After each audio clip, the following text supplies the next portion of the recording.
রবীন্দ্রনাথ আসলে কেমন ছিলেন সেটা নিয়ে বিতর্ক অনেক। কারণ রবীন্দ্রনাথকে অনেকে আদর্শ মানে তার লুচ্চামির কারণে।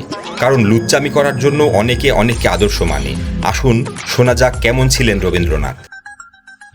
রবীন্দ্রনাথের পূর্বপুরুষ ছিল কুলি সর্দার, অতঃপর পতিতালয় ব্যবসায় এবং ব্রিটিশদের চাকর। তার ঠাকুর পদবি ব্রাহ্মণ অর্থে নয়, বরং কুলি সর্দার অর্থেই রবীন্দ্রনাথের পূর্বপুরুষেরা ছিলেন খুবই সাধারণ অখ্যাত মানুষ। রবীন্দ্রনাথের পূর্বপুরুষেরা এত দরিদ্র ছিলেন যে দারিদ্র্যের কারণে ভাগ্যান্বেষণে একসময় বাড়ি ছেড়ে চলে যেতে হয়েছিল অন্যত্র। রবীন্দ্রনাথের পারিবারিক ব্যবসা ছিল পতিতালয় ব্যবসা।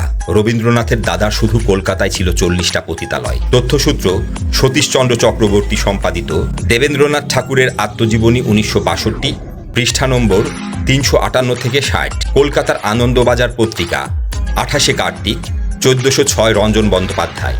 রবীন্দ্রনাথ এবং তার পরিবার ইংরেজদের দালালি করে জমিদারি পায় এবং সে প্রজাদের উপর খুব জুলুম নির্যাতন চালায়। সূত্র অধ্যাপক অমিতাভ চৌধুরী, জমিদার রবীন্দ্রনাথ, দেশ 1482 শারদীয় সংখ্যা। রবীন্দ্রনাথ পতিতাদের মধ্যেও সাহিত্যরস খুঁজে পেয়েছেন। রবীন্দ্রনাথ ঢাকায় বুড়িগঙ্গার কাছে বিখ্যাত গঙ্গাজলির পাশে এসে লিখেছিলেন, বাংলার বধূ বুকে তার মধু। রবীন্দ্রনাথ ছিলেন লুচ্চা।